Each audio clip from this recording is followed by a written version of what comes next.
বন্ধুরা, আজ বানিয়ে ফেলি বিজয়া স্পেশাল কেশরভোগ। কেশরভোগ বানানোর জন্য প্রথমেই গ্যাস জ্বালিয়ে কড়াই বসিয়ে 3 লিটার দুধ দিয়ে দেবো। দুধ ফুটে গেলে গ্যাস অফ করে পরিমাণ মতো ভিনিগার দিয়ে ছানা কেটে নেব। এবার একটা ছাকনার ওপরে সাদা সুতির কাপড় দিয়ে ছানাটা রেখে তার ওপরে খানিকটা ঠান্ডা জল ঢেলে দেবো, যাতে ভিনিগারের টক ভাবটা চলে যায়। এবার ছানাটা ওই সুতি কাপড়ে খুব ভালো করে মুড়িয়ে একটা পাত্রের উপর রেখে ওপর থেকে শিল চাপা দিয়ে আধ ঘন্টা রেখে দেবো, যাতে ছানা জলটা খুব ভালো করে ঝরে যায়। এবার একটা পাত্রে উষ্ণ গরম জল নিয়ে তার মধ্যে খানিকটা কেশর ভিজিয়ে রেখে দেবো। এবার চলুন কেশর ভোগটা ভেজানোর জন্য একটা রস বানিয়ে নিই। একটা পাত্রে 1 কাপ জল আর 1 কাপ চিনি দিয়ে 5 থেকে 6 মিনিট ফুটিয়ে খানিকটা কেশর জল দিয়ে আরও 1 থেকে 2 মিনিট ফুটিয়ে নামিয়ে রেখে দেবো।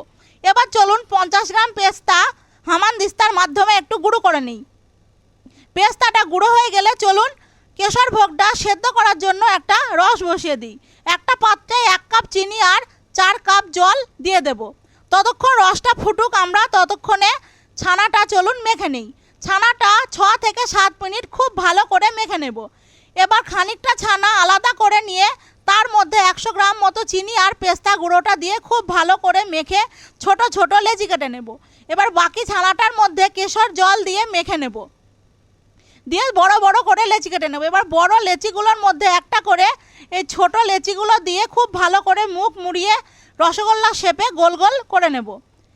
এবার ফুটতে থাকা রসের মধ্যে 1 থেকে 2 ফোঁটা লেবুর রস দিয়ে চিনির গাদটাকে ছাকনার মাধ্যমে তুলে নিয়ে একে একে রসগোল্লাগুলো ছেড়ে দেব।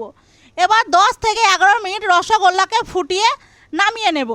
তারপর রসগোল্লাটা ঠান্ডা হয়ে গেলে হাত দিয়ে রস চেপে একটা পাত্রে পরপর সাজিয়ে নেব। এবার ওর মধ্যে আগের থেকে কেশর দিয়ে ফুটিয়ে রাখা রসটা দিয়ে 4 থেকে 5 ঘন্টা রেখে দিয়ে প্লেটে তুলে সার্ভ করে দিলেই রেডি আমাদের কেশর ভোগ।